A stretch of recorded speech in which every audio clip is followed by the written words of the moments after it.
নমস্কার, আমার নতুন একটি ব্লগে আপনাদের সবাইকে স্বাগত। তো কেমন আছেন সবাই? পৃথিবীর যে প্রান্ত থেকে আমাকে দেখছেন, তো সবাইকে অসংখ্য অসংখ্য ধন্যবাদ। Many many thanks for being with me and being with my channel. Thank you very much. তো আজ আমি যাচ্ছি খড়গপুর আইআইটিতে যাব। আমি কলকাতায় এসেছি, 2-3 দিন হয়ে গেল। শরীরটা ভীষণ ভালো না, না গলাটাও ধরে আছে, আওয়াজটাও ভালো হচ্ছে না। তো যাওয়ার সময় ভাবছি আমি যে একা একা আমাকে সব করতে হচ্ছে।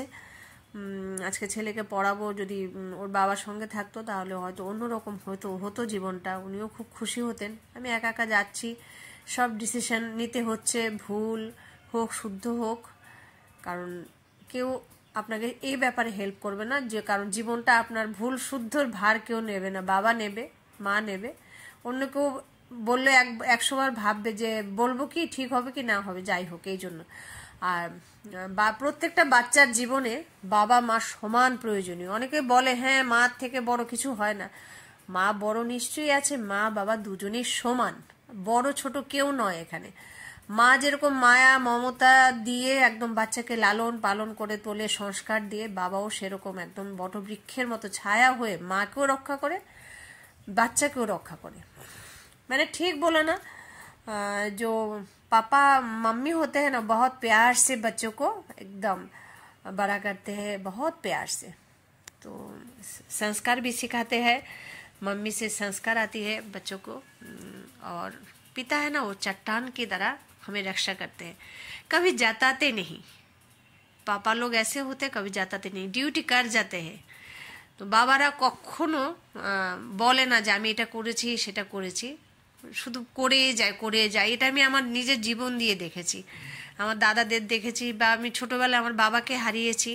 মানে বাবা না থাকার যে একটা কষ্ট, সেটা আমি বুঝি। এখন আমার ছেলেটা ও বাবার কাছ থেকে কিছু পাচ্ছে না, মানে পাচ্ছে না বলতে কি সেই কথা নয়, বাড়ির থাকার জায়গা আছে, সব কিছু আছে, কিন্তু যে একটা সাপোর্ট সেটা তো আর পাচ্ছে না। না, তো এখানে ও হোস্টেল পেয়েছে, এখানে একটা রুম আছে। তা আমি রুমের ভেতর করছি না, আমরা কথা বলতে বলতে এসে গেছি খড়গপুর আইআইটি এখানে। আর এখানে একটা টেক মার্কেট আছে, আমি অনেক কিছু কিনেই আনিনি, এখান থেকে কিনবো বলে ভেবেছিলাম। দূরেই মার্কেট হবে, কিন্তু দূরে নয়, ওর হোস্টেল থেকে 10 মিনিটের মতো রাস্তা, কিন্তু সাইকেল করে আসতে হবে, অনেক ঘোরানো পেঁচানো। খুব সুন্দর জায়গা, বিরাট বড় জায়গা। খড়গপুর আইআইটি খুব সুন্দর। এখান থেকে সমস্ত জিনিসপত্র কিনে দিয়েছে আর কি, কি না পাওয়া যায়, সবজি থেকে আরম্ভ করে মেডিসিন, এটিএম, সাইকেল কিনতে পাওয়া যায়, মানে কোনো কিছুর দরকার নেই অন্য কোথায় যাওয়ার, এখান থেকে সব পাওয়া যায়। তাই আমি যেটুকু পেরেছি কিনে দিয়েছি, বাকিটা বলেছি ওকে কিনে নিতে। এটা ওর হোস্টেল, এখান দিয়ে ঢুকে আমরা চলে গেছি। এখানে কোনো একটা ফ্লোরে ও থাকবে। তো যা বলছিলাম, তো একা একা সব ডিসিশন নিতে হয়, তো এই জন্য আমিও বোল্ডলি এসে পড়লাম। কষ্ট হলেও কাউকে বুঝতে দিতে হবে না, ছেলেটাকেও তো একদম স্ট্রংলি মানুষ করতে হবে, ও যেন সাহস পায়। এই জন্য ওর মাকেও সাহসী হতে হবে আর কি।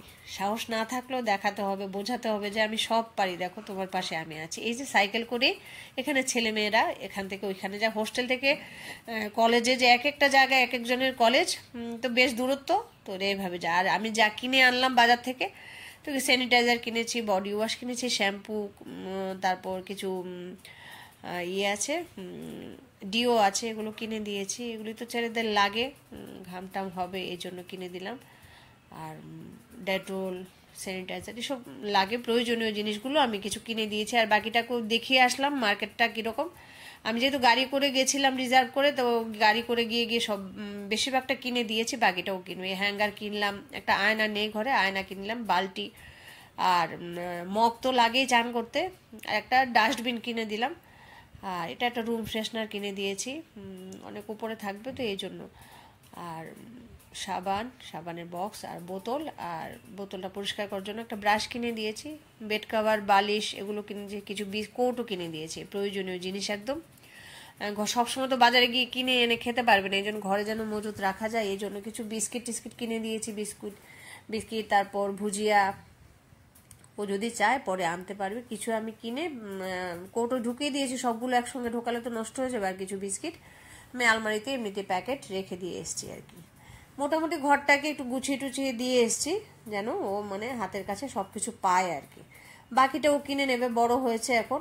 আর পাপোশেরও খুব প্রয়োজনীয়, এই জন্য এই পাপোশটা কিনে আনলাম।